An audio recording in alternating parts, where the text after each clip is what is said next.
This marble gate drops marbles with a timing precision of 1.46 milliseconds standard deviation. Let's listen to just how extremely tight this is. Here's a sound in your left speaker.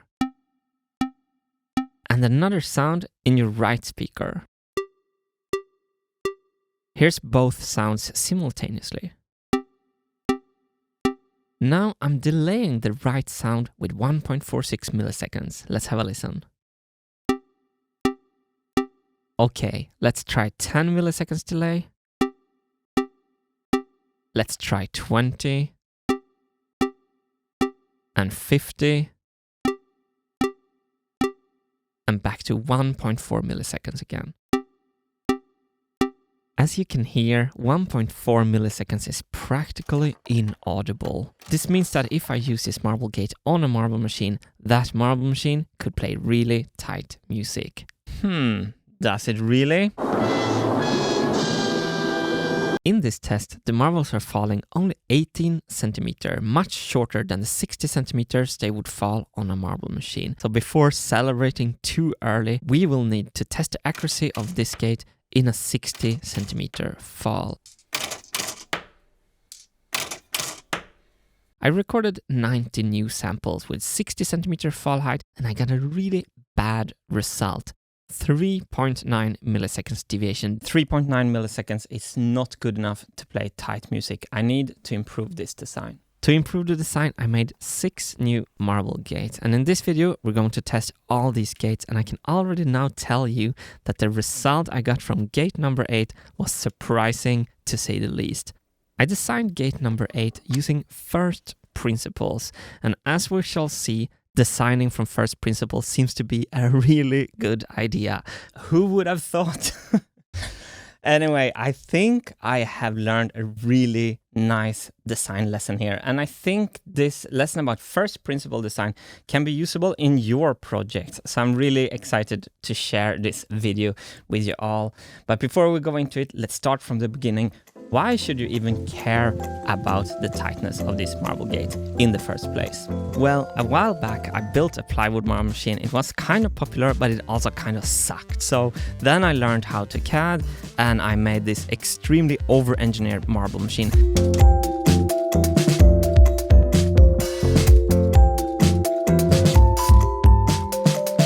That machine also kind of sucked, so now I'm thinking about using what I've learned from all my mistakes and try to make a third marble machine. But I'm not sure if I should even try, because there are these 5 major design roadblocks that prevents me from even wanting to build another machine.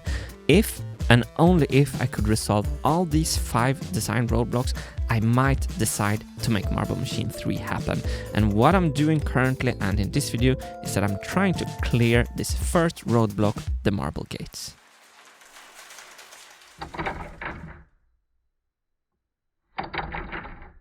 Here's gate 2 in slow motion, and this gate had a standard deviation of 3.91 milliseconds, so I redesigned it into gate 3, and the major difference is that I made this blue section here more narrow, so the marble is kept more under control, and I also reduced material use. Then I recorded 90 samples on gate 3, and I'm using 2 contact microphones, one on the gate and one on the table to make these measurements.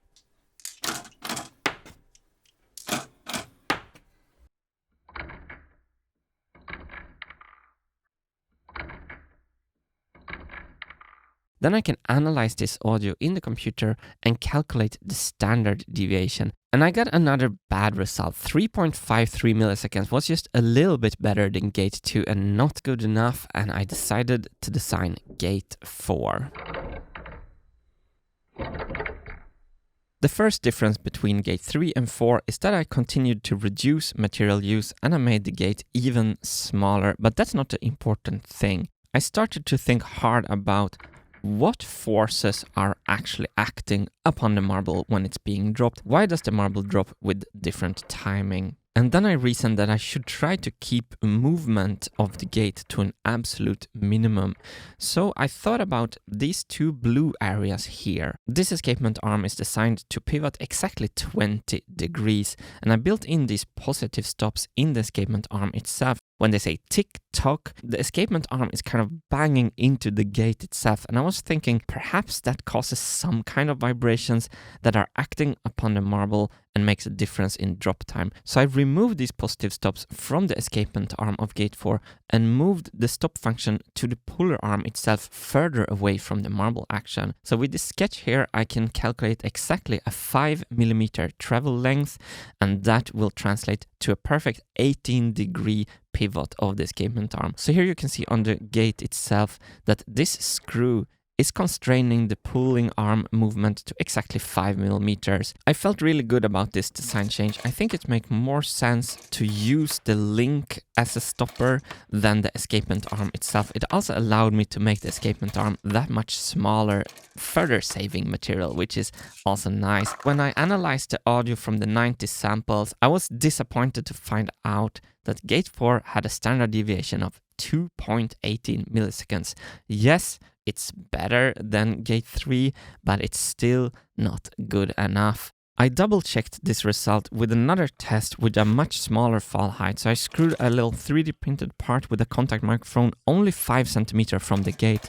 And this test resulted in a standard deviation of 2.02 milliseconds. This result got me worried. Perhaps this was the limit of how precise a marble gate can drop a marble. But then I realized that the first 4 designs are very, very similar. As they say, insanity is doing the same thing, expecting another result.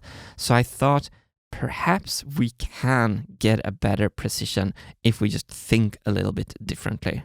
It's at this point where I started to utilize the first principles, design thinking. And step 1 is question your assumptions, find fundamental truths. Step 2 is rebuild your solutions from scratch using these fundamental truths. It's really as simple as that. Apart from questioning your own assumptions is kind of the hardest thing to do ever.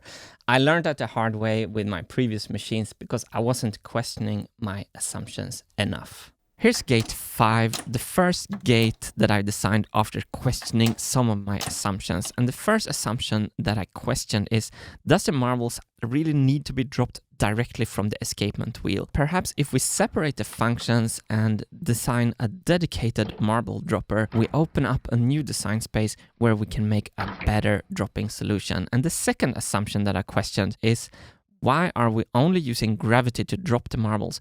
Perhaps the marble is kind of hesitating when being dropped by gravity only. Wouldn't it be better if we actually threw the marble with force from the springs? So instead of the gate just like opening the door for the marble and inviting the marble to be dropped, the gate is like telling the marble, here, now, drop. It's throwing the marble out of the gate. I felt really excited about this design, and even more excited when I saw that the result was 1.25 millisecond standard deviation with a fall height of 40 millimeters. So I decided to test with a full fall height of 800 millimeters, and that result was again disappointing. 2.66 millisecond standard deviation. So then I started to think, can I totally exclude gravity and only use spring force to throw the marble? And the most bare bones design I could think of to test this was gate 6. So this gate is not designed to be practical for a marble machine itself. It's designed for this experiment so I can learn what will happen if we only use spring force. And on the first test, it performed fantastically. 0.34 milliseconds, but that's only a fall height of 20 millimeters. To retest this with full fall height, I had to clear out my music instruments because they were in the way for the marble.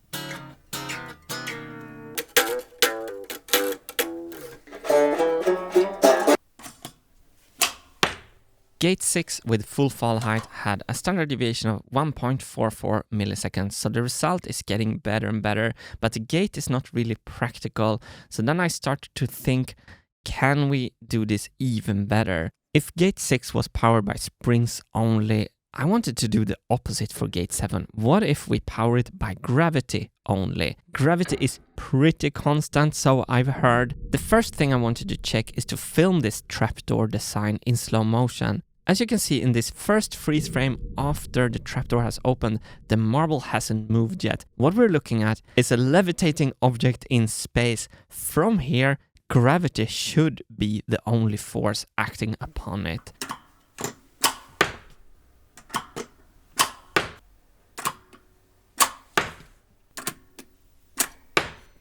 I recorded 90 samples, analyzed them in the computer. The result was perplexing, 0.92 milliseconds. I actually thought that this gate would do better. So this led me to question yet another assumption. In the previous Marble Gate video, I saw that the Arduino was not tight with the metronome of logic. And I didn't think further upon that, but I invented this other way of measuring instead. So I used the audio reference of when the gate is moving rather than relying on the internal clock of the Arduino itself. And then I've just been doing all these tests under the assumption that the clock of the Arduino is not tight. But then suddenly I had the idea to double check this. When I adjusted for drift between the Arduino clock and Logic's metronome, I listened to the audio drawn out over time, and the marble was all of a sudden super tight.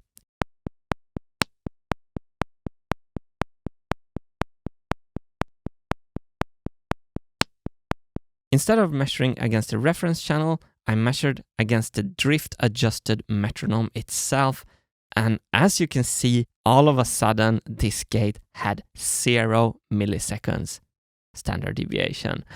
So turns out that my measurement system is adding at least a whole millisecond of standard deviation.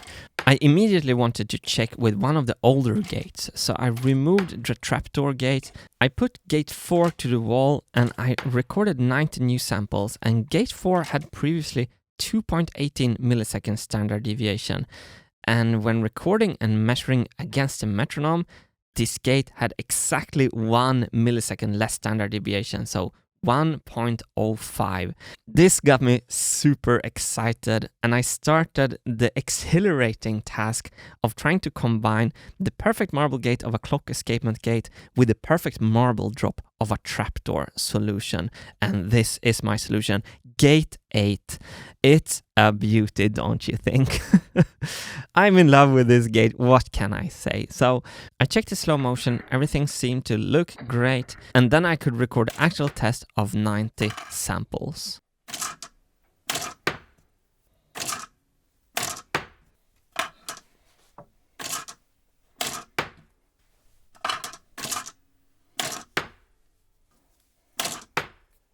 Okay, my friends, moment of truth. Let's have a listen to Gate 8.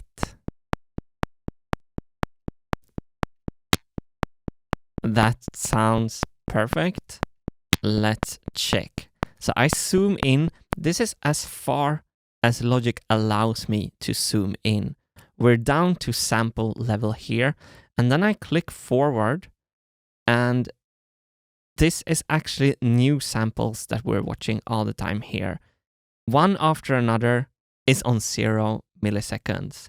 So 0, 0, 0, and 0. So I started entering the value in my spreadsheet, and hold on to your papers, dear scholars, because Gate 8 had a standard deviation of 0 milliseconds. Yes, as a perfectionist, this is a result I can get behind, okay? 90 out of 90 marbles hit 0 milliseconds. And I said in the previous video that when the histogram gives you the middle finger, that's the one to go for. I have to revise that quotation. When the histogram is a stairway to heaven, that's the one you want to go for. Okay.